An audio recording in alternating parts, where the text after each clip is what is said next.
2000 वर्ष पहले कुंद कुंद भगवान कह रहे हैं कि भैया द्रव्यान योग का उपदेश मुख्य रूप से होना चाहिए। मुख्य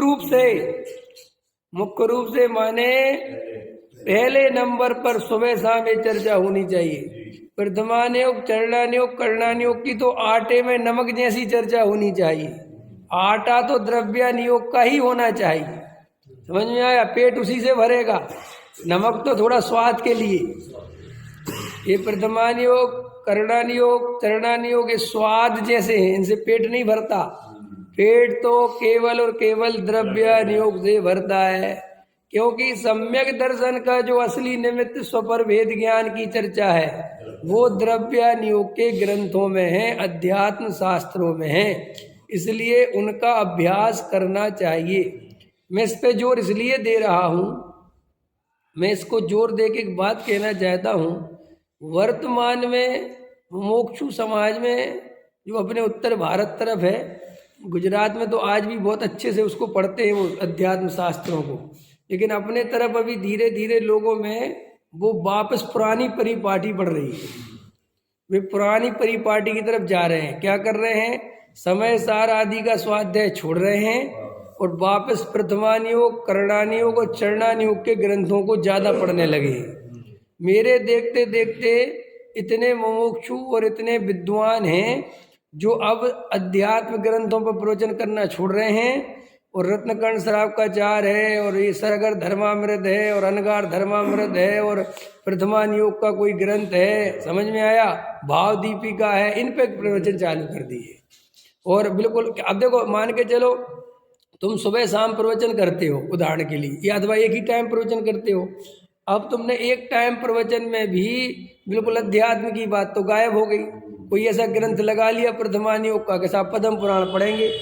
तो भैया अध्यात्म शास्त्र की एक बार सभा में रोज स्वाध्याय होनी ही चाहिए। सुबह नहीं तो शाम, शाम नहीं तो सुबह, एक दफे तो आत्मा की चर्चा मुख्य रूप से आनी ही चाहिए। वेद ज्ञान की चर्चा मुख्य रूप से आनी ही चाहिए। अब आजकल मैं देख रहा हूँ श्रोता भी मंदिर में स्वाध्याय करते हैं तो वे प्रथमान योग, चरणान योग के ग्रंथ पढ़ते रहते हैं और स्वाध्याय में बैठते नहीं हैं और चले जाते हैं। ख्याल में है? वो बिल्कुल नहीं पढ़ते, स्वाध्याय आदि से कोई लेना देना नहीं है। जबकि मूल तत्व ज्ञान तो अध्यात्म के शास्त्रों में है। वो कहानी किस्सों से तुम कुछ नहीं निकाल पाओगे। मुझे कई श्रोता अपने को बहुत होशियार समझते हैं। देखो, कहानी किस्से में पढ़ने में मन लगता है। क्यों मन लगता है पता है सुनील जी? क्योंकि उसमें बुद्धि धेले भर की नहीं लगानी पड़ती। वो पढ़ते जाओ, वो कहानी में मजा आता है। समझ में आया? एक राजा था, बरे था, बरे था, बरे से गया, फिर वहाँ युद्ध हुआ, फिर ये हुआ, फिर ये हुआ, फिर ये हुआ, फिर सुनते जाओ, पढ़ते जाओ, वो मजा आता है, इंटरेस्ट बढ़ता जाता है। और क्या, वो तो फिल्म देखने जैसा है। चल रही है फिल्म, तुम देखो शांति से। अब यहाँ जो द्रव्य योग पड़ता है तो यहाँ इसको सोचना पड़ता है, तो ये हाँ यहाँ पे उपयोग लगाना पड़ता है, तो यहाँ लगाना चाहता नहीं। इसलिए लोग राम कथा 2 घंटे सुन सकते हैं, 3 घंटे, 4 घंटे राम सीता का संवाद चलता रहता है, लेकिन आध्यात्म शास्त्रों को सुनना नहीं चाहता। इसलिए हमारी सबकी जिम्मेदारी है, जो हम मुमुक्षु हैं, हमारा अध्यात्म शास्त्रों के प्रति प्रेम कम नहीं होना चाहिए। हमारा अध्यात्म शास्त्रों के प्रति ये उत्तरदायित्व है कि हमें उसे पढ़ना ही चाहिए। समझ? और कुछ व्यवहारिक जो घुस जाते हैं मुमुक्षुओं में, उनसे दूर रहना चाहिए, न वे तुम्हें भी व्यवहारी बना देंगे।